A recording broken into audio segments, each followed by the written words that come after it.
The last video has shown us that the best way to strengthen the brain really is just to use the brain and to use it in lots of novel scenarios and to practice things to get better at them. What a surprise! Strengthening the brain requires effort and practice, just like strengthening the body. Nothing worth having comes easy, so they say.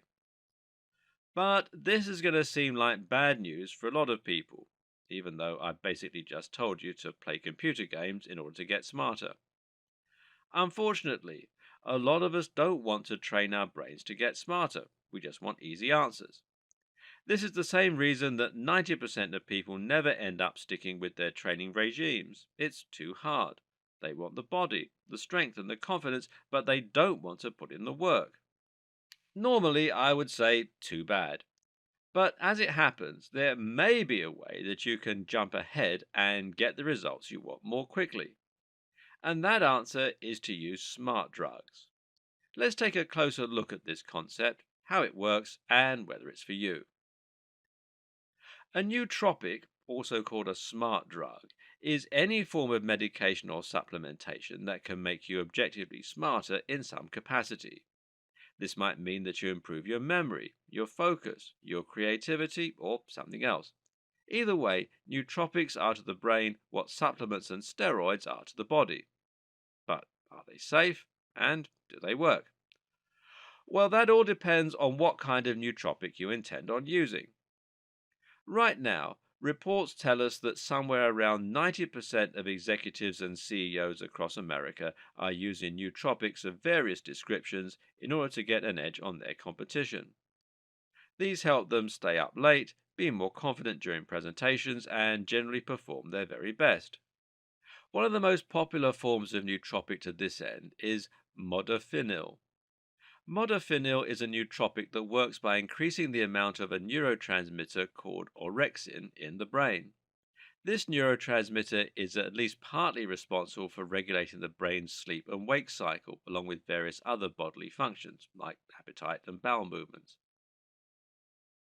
Modafinil was originally designed as a way to treat narcolepsy, a condition that causes people to fall asleep for no reason and without warning. But it was found that it could also improve various other functions like memory, attention, and reflexes. This is because it can also increase dopamine, along with various other important neurotransmitters. There are no known side effects, and the pill has a half life of 10 hours, so in theory, a CEO can pop one in the morning and then be more alert, focused, and less sleepy for a whole 10-hour day. Another example is piracetam. Piracetam is a nootropic that increases acetylcholine in the brain. Acetylcholine is a generic excitatory neurotransmitter in the brain, meaning it generally increases the firing rates of neurons.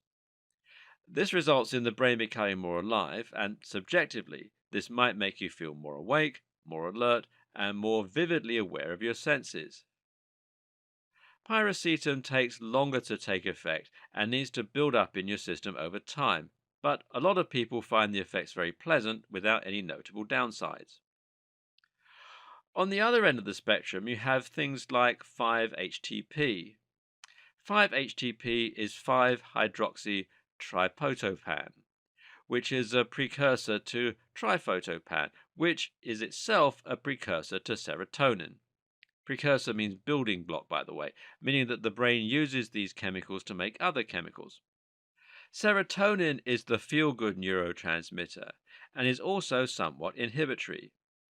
This means that serotonin can help make you feel relaxed and happy at the same time and thereby combat stress. Serotonin also converts into melatonin, the sleep neurotransmitter, which makes 5-HTP a useful sleep aid when used just before bed. A CEO might use something like 5-HTP to come down after a stressful day, to perform better during a presentation by calming nerves, or just to sleep more deeply, leading to a more productive day the next day. So now the big question. Should you use these kind of nootropics? Of course, this is up to you, but as general advice, the answer would have to be no. There are no known side effects for something like modafinil or piracetam, But that's not to say there are definitely zero issues. These substances have not been tested for the long term, so no one knows what would happen were you to use them over a 10-year period. Not only that, but it's also a little concerning that we don't know precisely how many of these nootropics work. 5-HTP we understand, but it's not known precisely how modafinil impacts on orexin, only that it does. Meanwhile, it's completely uncertain how modafinil achieves its other benefits. And while there are no official side effects, I can personally tell you that that isn't entirely the case. For starters, it's well known that modafinil will make you need to go to the toilet a lot while also suppressing your appetite. This is, of course, a result of it altering the regulation of various bodily rhythms. I also found that modafinil made me bite the insides of my lips a lot as well as grind my teeth, likely a result of having lots of stimulatory neurotransmitters running around my brain.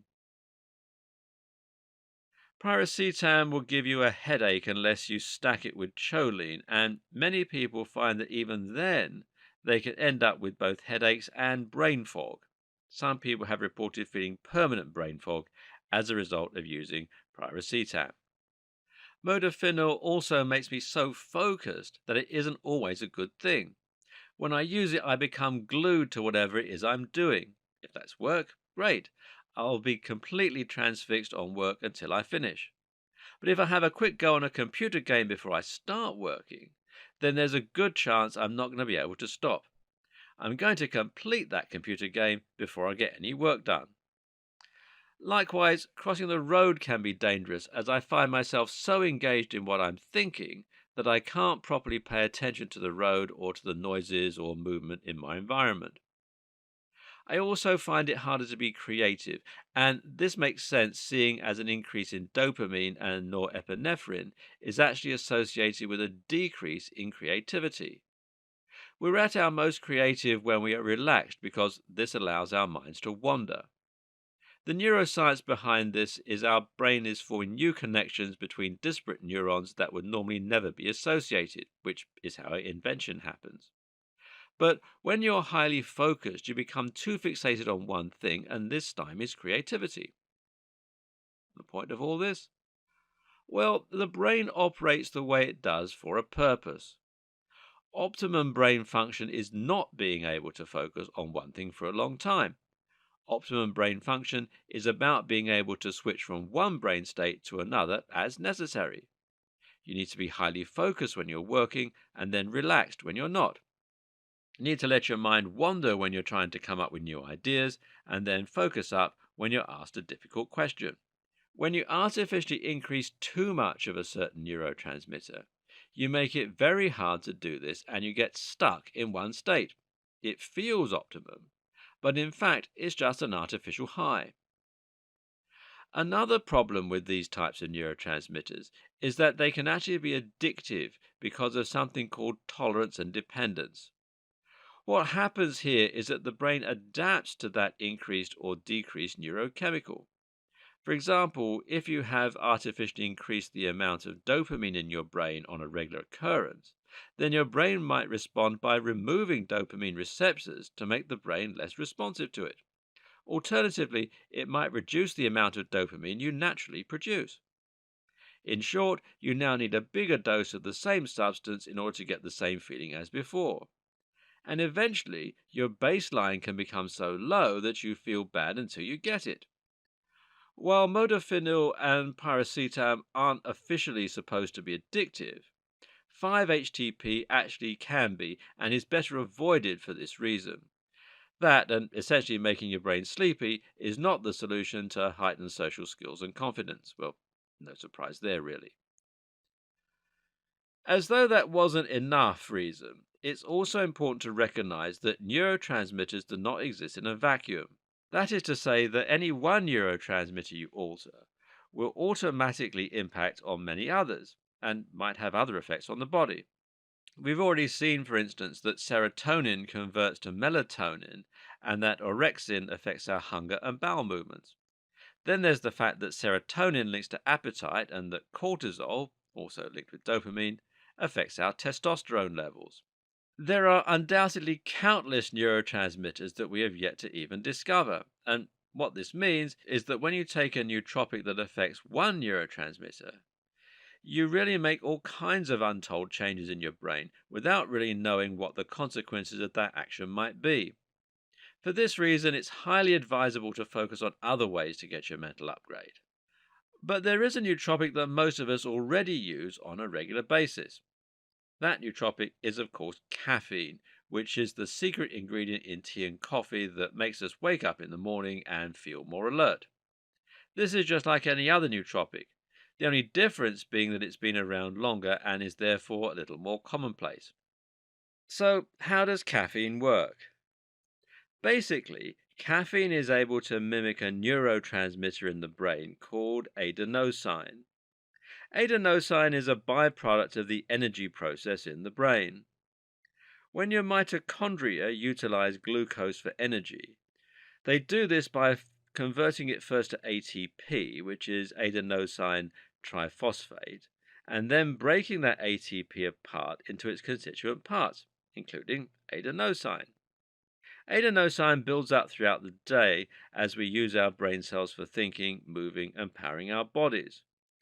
But this substance is inhibitory, and over time it makes us tireder and sleepier. Eventually, we become so sluggish that we're forced to go to bed, and a good night's sleep is then able to flush our brain out of the excess adenosine, ready for morning. What caffeine does is to block the adenosine receptors. Because caffeine is a similar shape to adenosine, it can plug the holes where adenosine is supposed to go, and that then prevents adenosine from working its magic. This makes us feel more awake and alert and causes a spike in brain activity. This spike in brain activity then results in a flood of other excitatory neurotransmitters being released, which includes dopamine, norepinephrine, and more. So, is it safe to use? Will caffeine give you a healthy kick?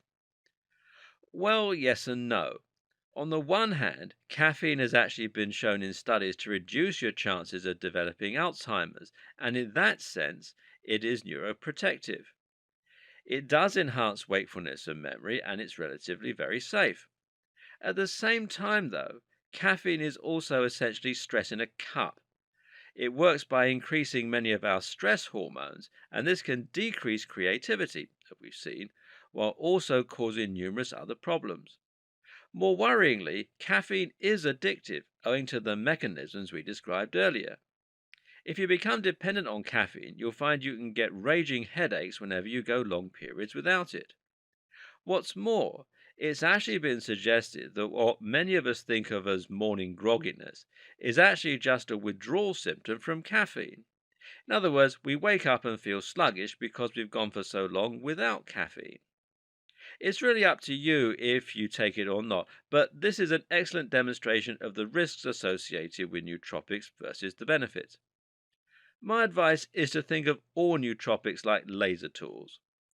Stay away from them 90% of the time, but when you absolutely need to get a huge amount of work done, consider using them just for that day.